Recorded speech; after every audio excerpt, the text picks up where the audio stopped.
بسم اللہ الرحمن الرحیم۔ میں ہوں عبدالباسط اور آپ دیکھ رہے ہیں اپنا یوٹیوب چینل HA TV۔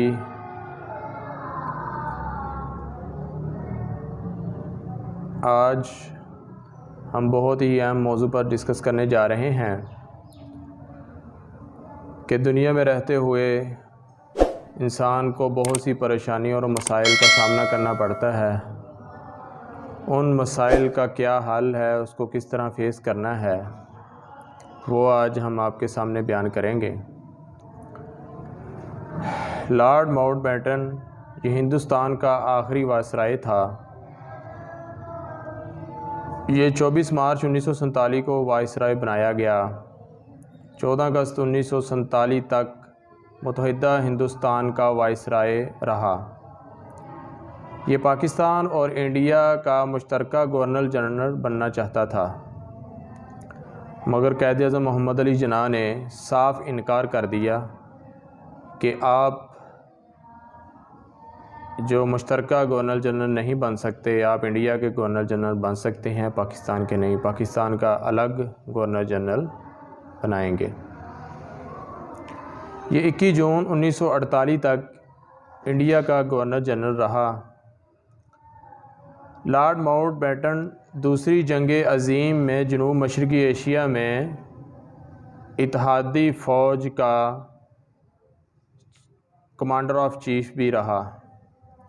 اس نے سنگاپور میں جاپان کی فوج کو سرنڈر بھی کروایا۔ دوسری جنگ عظیم کے دوران ہندوستان کی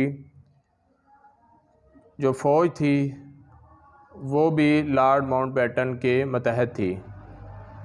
یہ اکثر فوجی یونٹ اور بیس کا دورہ کرتا رہتا تھا،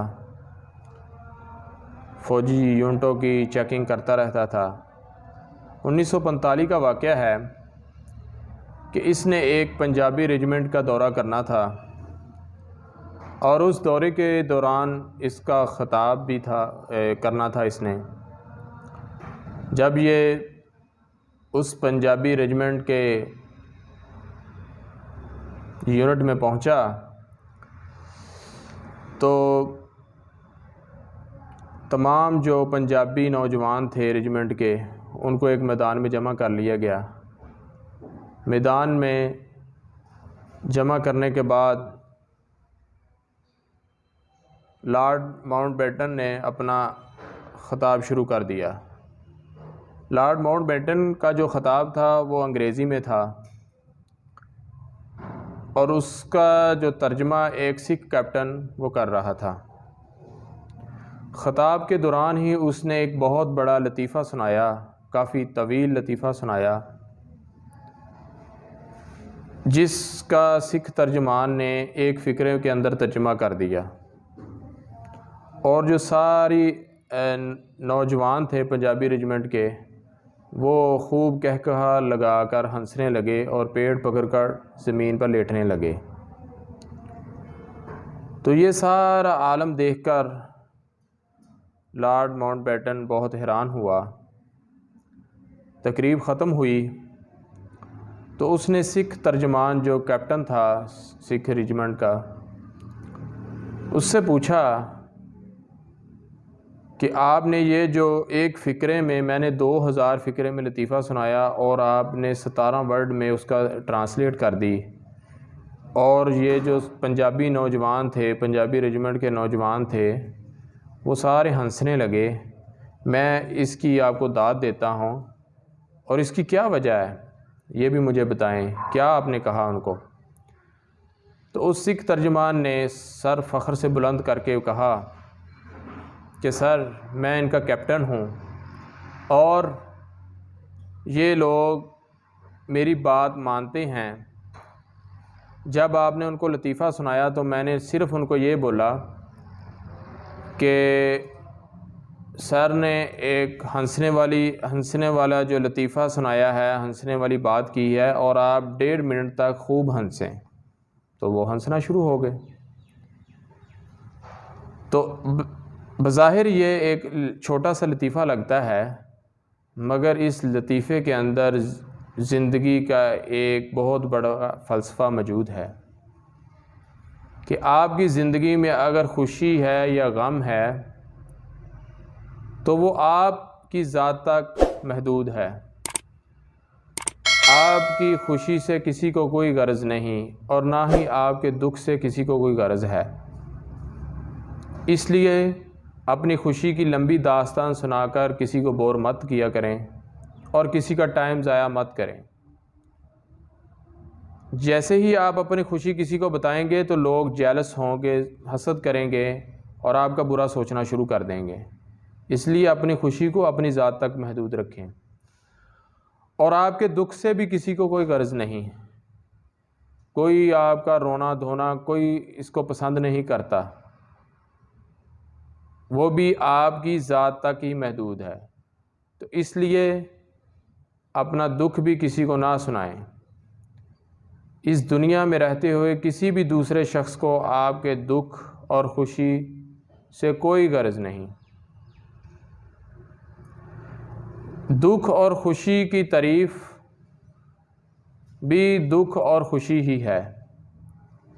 اس لیے اس دنیا میں رہتے ہوئے جتنے بھی آپ کو مسائل اور مشکلات آ جائیں، اس کا واحد حل یہی ہے کہ آپ اس کو برداشت کریں۔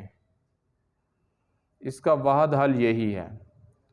اور جو خوشی ہے وہ آپ کے اندر ہے، وہ باہر نہیں ہے، لوگوں کے اندر نہیں ہے، اس دنیا میں نہیں ہے، وہ آپ کی ذات کے اندر موجود ہے۔ اس کے اندر تلاش کریں اپنے اندر۔ اور جو دکھ ہے اگر وہ بھی آ جائے تو اس کو بھی برداشت کریں۔